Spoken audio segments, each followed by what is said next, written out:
ನಮಸ್ತೆ. ವಿಜಯ ಕರ್ನಾಟಕ ವೀಕ್ಷಕರಿಗೆಲ್ಲ ಶರ್ಮಿಳಾ ಉಡುಪ ಮಾಡುವ ಸ್ವಾಗತಗಳು. ಇದನ್ನು ಮುಂಚೆ ನಾವು ಆರ್ಥ್ರೈಟಿಸ್ ಹಾಗೂ ನೀ ಪೇನ್ ಹೇಗೆ ಸಾಲ್ವ್ ಮಾಡ್ಬೋದು ಅಥವಾ ಹೇಗೆ ನೀ ಪೇನ್ ಅಥವಾ ಆರ್ಥ್ರೈಟಿಸಲ್ಲಿರೋ ಜಾಯಿಂಟ್ ಪೇನ್ನ ಹೇಗೆ ಸಾಲ್ವ್ ಮಾಡ್ಬೋದು ಅಂತ ನೋಡಿದ್ವಿ. ಅದನ್ನ ಕಂಟಿನ್ಯೂಯೇಷನ್ ಆಗಿ ಇವತ್ತಿನ ಎಪಿಸೋಡಲ್ಲಿ ಮತ್ತು 3 ಆಸನಗಳನ್ನ ಹೇಳ್ಕೊಡ್ತಾ ಇದ್ದೀನಿ. ನಡಿಬೋದಾ, ಸಾಲ್ವ್ ಆಗುತ್ತಾ, ಅದು ನಿಮ್ಮ ಡಿಸಿಪ್ಲಿನ್ ಮೇಲೆ ಇರೋದು, ನಿಮ್ಮ ಲೈಫ್ ಸ್ಟೈಲ್ ಅಥವಾ ನಿಮ್ಮ ಊಟ ಆಹಾರದ ಮೇಲೂ ಡಿಪೆಂಡ್ ಆಗಿದೆ. ಇದನ್ನು 3 ಆಸನ ಮಾಡೋಕ್ಕಿಂತ ಮುಂಚೆ ಏನು ಹೇಳಿದ್ನಲ್ಲ, ಸೂರ್ಯ ನಮಸ್ಕಾರ ಹಾಗೂ ನಿಮ್ಮ ಸೂಕ್ಷ್ಮ ವ್ಯಾಯಾಮ ಮಾಡಿದ ಮೇಲೆ ಈ ಆಸನಗಳನ್ನ ಪ್ರಯತ್ನ ಮಾಡಿ. ಬನ್ನಿ ನೋಡೋಣ ಹೇಗೆ ಮಾಡೋದು. ಮೊದಲನೇ ಆಸನ ಬಂದು ಸೂಚಿರಂಧ್ರಾಸನ ಅಂತ. ಇದು ರಿವರ್ಸ್ ಪೀಜನ್ ಪೋಸ್ ಅಂತ ಕೂಡ ಹೇಳ್ತೀವಿ.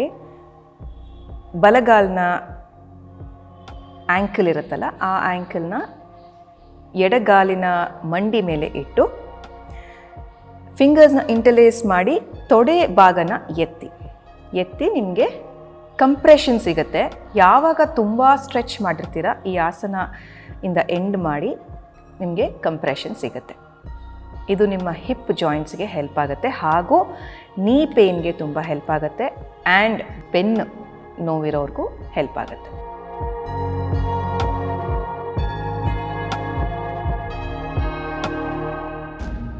ಮುಂದೆ ಹೋಗ್ತಾ ಆನಂದ ಬಾಲಾಸನ ಅಥವಾ ಹ್ಯಾಪಿ ಬೇಬಿ ಪೋಸ್ ಅಂತ ಹೇಳ್ತೀವಿ.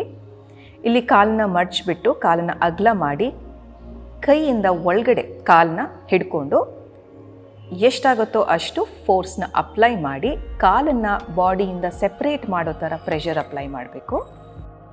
ಇದು ಕೂಡ ಬೆನ್ನೋವಿರೋಂಥವ್ರಿಗೆ ಹಾಗೂ ಆರ್ಥ್ರೈಟಿಸ್ ಜಾಯಿಂಟ್ ಪೇನ್ ಇರೋವಂಥವ್ರಿಗೆ ತುಂಬ ಹೆಲ್ಪ್ಫುಲ್.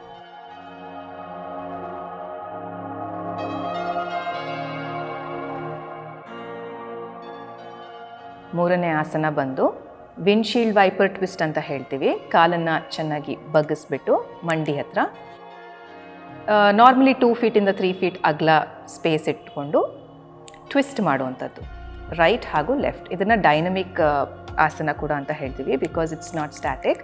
ರೈಟಿಂದ ಲೆಫ್ಟಿಂದ ರೈಟ್ನ ಮಾಡ್ತಾ ಹೋಗಬೇಕು.